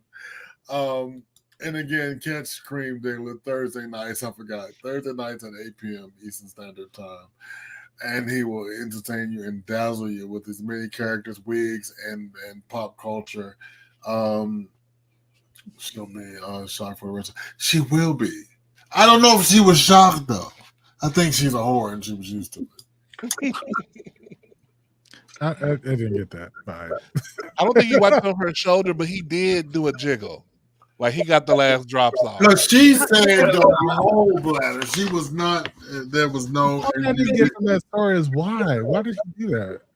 Well, he said it was Ambien. Yeah, he said Ambien, Oh. but everybody else also said he was drunk before he got on the plane. Yeah, Oh, right. okay, yeah. He That's- went for the Roseanne Barr Ambien defense. I mean, it's the same thing. You fucked up. Whatever it is. Now, lastly, Malcolm, Wednesday nights, 7 p.m. Eastern Standard Time. Please tune in. Does a very good job with triggering me. And so I was really bothered. I'm going to be honest with you. I was bothered at the length of this video. This young man telling this person in the driver's seat of things that he was and that he wanted out of a relationship. You felt like the whole thing was like, I want to somehow future-proof a relationship, which is something you can't do. Right. You know? So you can't go back and say, like, you never told. I told you. I'm telling you all the negative shit up front. All right. So if someone's going to talk to you though and tell you what they need, you just got to ask for clarification because he said he needed reassurance. He may have been dogged in his last 5 relationships. So the ordinary things that I do, such as contacting you once a day or something, might be reassurance for him. So once he gets that out there, it might be, well, of course, that's just what you do, So Yeah. I'm all about clarity, but I think a lot of the consensus was just that. Well, for one, it's a TikTok video, but even so, like a little too much detail of like what I need and not necessarily like this should be in like 10 different conversations over a month-long period. Yeah. Oh no. Oh, wait a minute. So, since you were not there, I have a question for you, Fitz. I have a question for you. Okay. So, are you a dumper? Are you an informational dumper? First day that you like this is this, and you get the motherfucking side effects, or I'd say top 3 off the get go, probably. Because I'm 50, almost 9 years old, and wasting time is not my idea of a good time. But okay, good. I like that answer. But I'm saying, but that can't be cream. That can't be misconstrued as a little creepy. Like it should be a conversation, definitely. But if you gonna come, he also said they've been in a relationship for a while. They're getting serious. That was his lead off. Right. But some of that. He was also a skit. Come on, man. Right. We're not saying this is actually how things go down, but I've had people say they need reassurance and I had to figure out what they meant. Yeah, that was just like the stopper right there for me. When he was trying to say some things that you should have before you start a relationship, like how often do you want to have sex? How often do you want to see each other? So, what do you need? As far as like reassurance, what do you consider like your love language? Like how do you? Please don't say that to me. I hate But even that. though that was a skit, I mean, I could see myself over the course of dinner getting at least 60% of those questions in. Like, which is why in the past people would always say to me, "It feels like an interview. Like, why can't we just talk?" I'm like, bitch, we are just talking. Like, because I'm trying to get to know you. I want you to get to know me. I'm asking you. So, what's your love language? Da, da, da, da, da. Yeah. Where you from? That's cute. So, what are deal breakers for you? You like, so you interspersing the regular shit with the question shit. Well, Dr. Nagler, you're also a very effective communicator. So I guess it's all in how you. Yeah, well, I not think too. They would tell me it feels like an interview, so I guess I wasn't doing too good. Yeah, I will say like it can be too much, especially when I think there's this balance between like getting the right information across and actually keeping the attraction, because that's the issue. Is like if you make it like an interview, the attraction is going down. Well, and Like then it just is. I think you snag. Maybe I like a boss, so it's all right. Exactly. You got enough to spare. Or an employee. It's fine. Right. Right, and then Cream, at the end of the day, you snagged a husband, so you must have refined your skills somewhere down the line. Well, what it is like I always tell y'all, it's when you meet somebody who, when it's mutual, all the other shit really goes out the window. You have to be crazy to fuck it up when it's mutual. When it's mutual, right? Yeah. Mutual. Okay. Well, with all the things said, please join us for our plethora of shows during the week.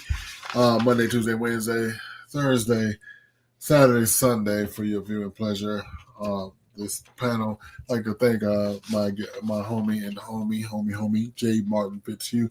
Catch him on all social media things, J. Martin Fitzhugh.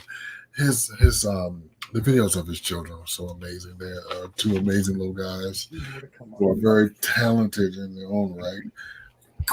Catch me stalking Cream on Thursday nights at 8 p.m. Catch me on Tuesdays with my man Swag over there. You can also follow him on TikTok. And although he's not here today, please follow John on Instagram at the Double J Chronicles if you are so inclined. You might catch a whiff of those red shorts. Let me just say that this will be the last episode of the Digwood Digest before we take a little season break, because I have rehearsal. So we're going to take a little season break, and then we'll come back for season 4 in mid-November. All right. Well, I will definitely miss the laughter, but I will go back and watch the reruns as they air. So just because he is absent, you can go back and watch what you've missed out there on YouTube. And you can bookmark it and tell a friend. It's hilarious. You can rewind it, go back and catch it again. And let's not, speaking of that, Malcolm and I will be here in his absence to entertain you. Malcolm will be here Wednesday nights at 7 p.m. as well. And I'll be back next Saturday at 12. We have about 38 days for the end of the election. As we always say, please make your vote count and do your civic duty. People died for the right that you will not take advantage of. www.vote.gov. All right, Lynn, thank you so much. We know you have your choices in internet entertainment, and thank you for choosing us. All right, see you next week. Watch this space. Peace. This is Black News.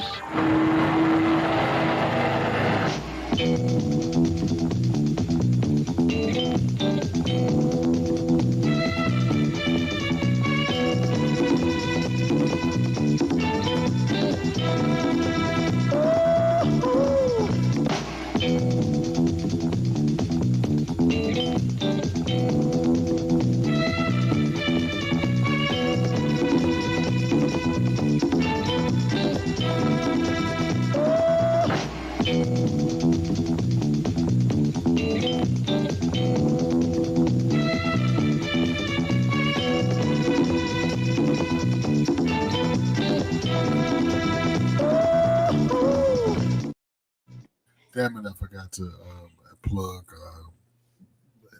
Patreon. Yikes, sorry. Because we went a little bit over, because y'all know I'll be trying to time it. My one question in Patreon is, and I'm gonna start with y'all. You run into somebody who is not a Kamala Harris supporter. Do you try to convince them, and what? How do you try to convince them? I have not run into too many Oh, that will openly say they are not. okay. So, like I said, I do subtle things. I go around with my cup, with my mug, got my yard signs. I just let it out I there. saw that. I was jealous because mine is on back order. Oh, Still. really? Yeah. I don't know if it's who I got this from. Is just started making them, and this is the prototype model because I ordered it too early. So he got it's like, oh, that's not the one that. I was like, okay. So you got the prototype. I love it. I did do the T-shirt situation, but that's it. So you have not run into it, but No, but I could tell on like even my Facebook or whatever what things get comments and what things don't. So it's like, okay, I got you some of your followers. Malcolm, the question I asked was just the real quick one page question I had was: you run into someone who does not necessarily support Kamala Harris. Do you convince them, and what would you say, or did you not try to convince? No, I get triggered too easily. It's happened a few times. Like I said, at my gym, you know. Yeah. And so, like, they usually have like a space where people are like in the sauna or whatever. They have TVs around. Fox News is on all the time. It's a conservative haven. So, like, I have to keep my mouth shut. Wow. I really do. Albany in itself is blue, right? Yeah, because of the college. I mean, that's about it. Yeah, it is a blue town, but I would say maybe very slim, like maybe 55. It's still like 45 red, right?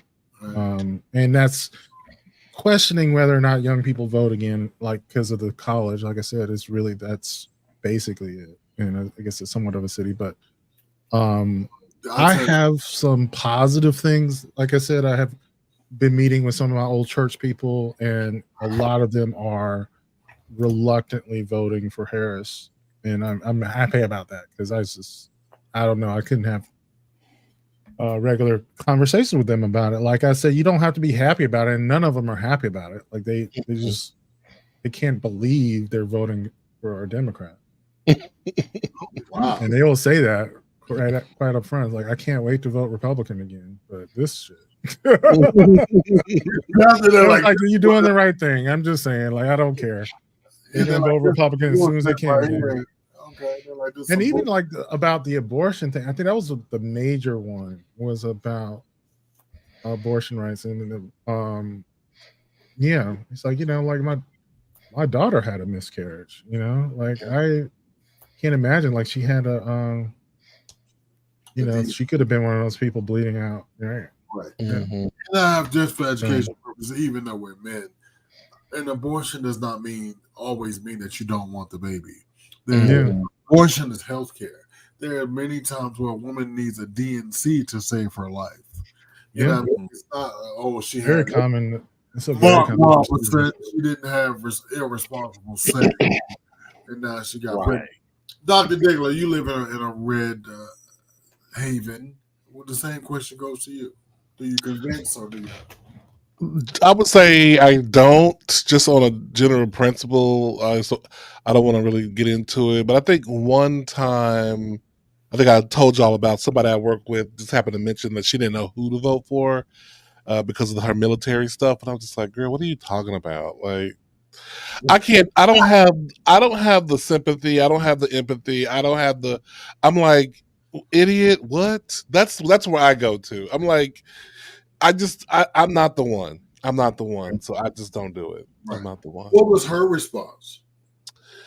Well, I didn't really get into it. She was like, well, I just don't know about, are they going to cut the benefits? And that's when I went and found an article that showed how Biden had actually expanded benefits for veterans. The article that I had found, and I sent it to her, and she was like, oh, okay, well, thanks for this. I'm like, well, yeah, why wouldn't you do that yourself? Like, you a grown ass woman over 50. Why wouldn't you Google and if you're concerned about veteran benefits, wouldn't you look that up?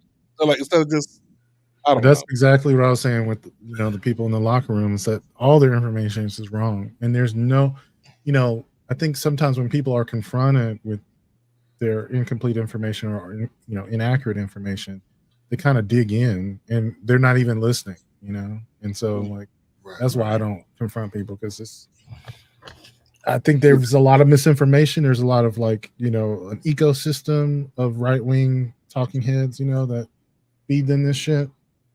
And it's like a personal insult sometimes to people to confront them with accurate information. That is very true. That is very true. We are very tribal in our thinking these days. Yeah. Swag, you?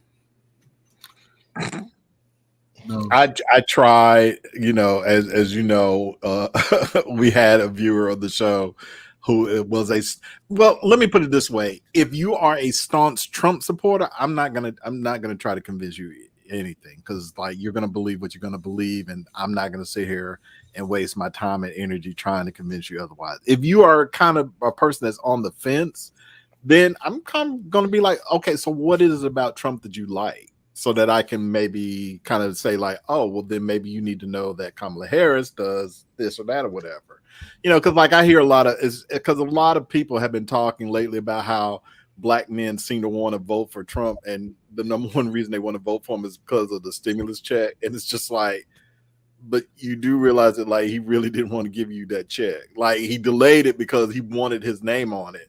But no other president has done that, because it's like it doesn't necessarily come from the president, but he did that because he wanted you to think that it came from him, which it didn't. So, I try to talk to rational people. I can't talk to Trump supporters because they're going to believe what they want to believe. We have friends that broke up because of this situation. You want to talk about this real quick? We sure did. So I have a friend who was with somebody, and it's funny because he was in our group chat, and anytime we would talk politics, the boyfriend would be like, I really don't like talking about politics because I've lost friends over it. I'm sitting there thinking like, but we're all like Democrats in this group chat. Why would you care about whether we're talking politics or not? I kind of suspected then something was up. But anyway, they broke up like a few weeks ago over a Kamala Harris post that my friend put on his Facebook page. Mm-hmm. And then the boyfriend proceeded to say that all of us were toxic people. And that's why he needed to leave, because it's like, y'all are just toxic. Leo's friends are toxic. I'm like, wow. It's like, so clearly he was a Trump supporter. And we just were like, how do you rationalize that in your head? How are you a gay man who wants to marry somebody? How are you a Trump supporter? And how are you? The person that they were dating was of color. Yes. My friend he's Indian. He's of Indian descent. So you're not going to tell me dating a white guy, and the white guy was like, y'all are toxic, and I can't believe. Are you not going to tell me that I think, especially with the male vote and the somebody who's not in the non-African diaspora, that their vote is not about racism. It's a lot about white people staying in power. All right. Well, even not consciously, but I think mine is the one that troubled me the most are the ones who are mostly liberal, but have not fallen in love. Like people will say that Republicans fall in line and Democrats fall in love. Like for us, we need to really like the candidate in order to be interested in him, and so there are like people who should be voting liberal who are black, who are black minded. And I remember it was in that video from the New York Times. He called the I don't know what he said, rightfully cynical black voters who just don't see any improvement coming from either Republicans or Democrats. That kind of person. Those people are the ones like that I want to talk to, but I can't either. Yeah. Well, I often engage in that because I don't give a fuck. Yeah. These nuts. But for me, I do engage, and I'm like, And I all I say is give me 2 policies that you support. I'll leave you alone. Right. Yeah, Right. you can call me back, you can write me back, you can text me back, and we'll never have this conversation again. And then I want you to think about, if you can't think of one, I want you to think about, then you need to think about you and your family. Because I can That's tell you a pretty good one. Yeah, Yeah. the things that he does not support is you and your family. Now, if you And like what 2 policies Trump supports that you agree with? that you agree with, yeah, and Right. convince me. I'm gonna put the ball in your court. Convince me. And they can't. I have said this to 10, at least 100 motherfuckers. I'm not gonna. And nobody can. They can't give me 2 policies. And they were like, somebody like, oh, he cut my taxes. No, that's because he wanted to cut the taxes of the rich people. So you're a byproduct of what that was. No. Somebody told me, they were like, oh, he closed the border. No, he actually didn't. and I'll send Jay, I'll send information. I'll send facts. One thing from like Fox, I don't send facts. Bye, my friend. Bye-bye, Green. Bye. Bye-bye. But one thing that I'm in a pretty much a blue enclave here in San Antonio as far as state Texas goes. So right, there aren't major things within the city, where I live in general. Well, when I do talk to people and I do talk to other people, I don't go specifically with why do you like this one, why do you like that one. I ask about what's important to them, what's hitting them now, what do they think makes their life valuable or would make it more valuable, and then can follow that up with, well, this candidate, in this case Harris, is for that, whereas Trump's not. So I go from them to then the candidate versus the candidate to how the candidate's going to help them, because everybody's got something slightly different that Right. that motivates them or that moves them or they think is important. Yeah. And it's just and so and just like Jay, I hadn't told you, but I got kicked out of the Black Band group in Atlanta because I was like, you niggas ain't gonna vote no way. So I don't know why y'all sitting up here talking about things that don't concern you. You should let serious people talk. And I got up and I told them in the group, I was like, hey, if you guys can give me 2 reasons not to support her, I won't. Oh, nope, that's not a reason. That is a personal thing. I want facts. Don't put your personal taste on me. I don't care if you don't like her because she's light skinned. You don't like her silk pressed. You don't like the way she went. Oh, no. That's not. Yeah, that's the issue I have with a lot of Democrats. Yeah. Now, I mean, and I told him, I said, now if you just don't think a woman should be in the seat of power, that's a good reason. They won't admit that, though. Yeah, that's your belief system. If you're a self-hating white man lover, that's a good reason. Listen, I'm not judging, but you have to. We're gonna see. I've heard people put it this way: the racism of other people is why I don't want to support her. They want to say, like, I don't think other people are going to take her seriously. I don't think that I've heard that the white people will accept her. And I'm like, you know what my answer is to that, Malcolm? Hey, guess what? For 3.5 years, she was the vice president. A couple of times that the president had a colonoscopy, he was under anesthesia, but she was the motherfucking president. Guess what? Malcolm, I was like, sure, those other people won't accept her. Yeah, right. Quote unquote other. Go ahead. I fought against was growing up in certain areas of black folks hearing a white man ain't gonna let you do that. Oh, and that's been the push against me every time I hear it. I'm like, I ain't looking for no white man to do nothing. So, but that mindset is out there still.